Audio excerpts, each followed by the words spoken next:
Vous écoutez Kadash, la méditation quotidienne de la parole de Dieu pour un peuple mis à part.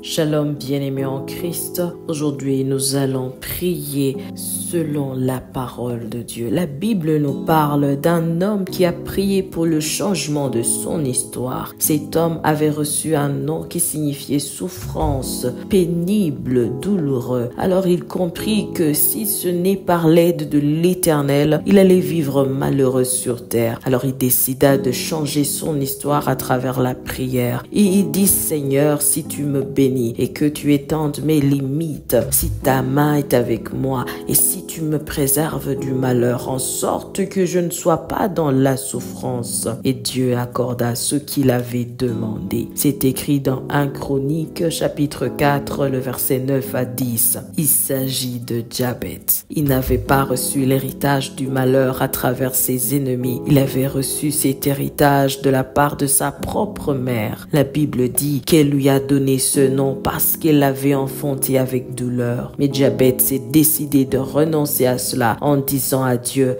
fais-moi du bien, agrandis-moi, élargis mes limites. Et Dieu lui accorda ce qu'il avait demandé. Il faut que tu comprennes que ta foi doit entrer en action dans cette prière. Il faut croire en ce Dieu avant de lui demander. Crois qu'il est capable d'agir. Il est capable d'opérer au-delà de tes pensées ou de tes attentes. Alléluia, nous allons prier. Tu vas déclarer: Éternel Dieu, comme Jabez, il y a un nom, il y a une condamnation, il y a une parole qui réclame ma vie aujourd'hui et qui empêche les grandes portes de bénédiction de s'ouvrir devant moi. Il y a un mauvais vent, j'ignore son origine, mais toi tu sais tout. Ce vent m'empêche de recevoir les bonnes choses. Seigneur, il y a des murs qui m'empêchent d'avancer. Il y a des réclamations qui me ramènent en arrière. Je prie comme Jabez aujourd'hui, car je ne désire pas demeurer dans cette souffrance. Ce n'est pas ma part, Seigneur. Je te prie de changer mon histoire. Change ma vie. Élargis mes limites. Élargis ma capacité spirituelle, physique,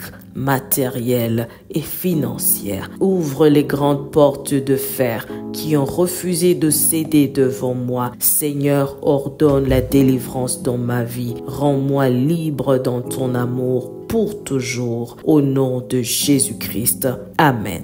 Sois richement béni. Shalom. Vous écoutiez Kadash, présenté par Marie-Claire. À bientôt.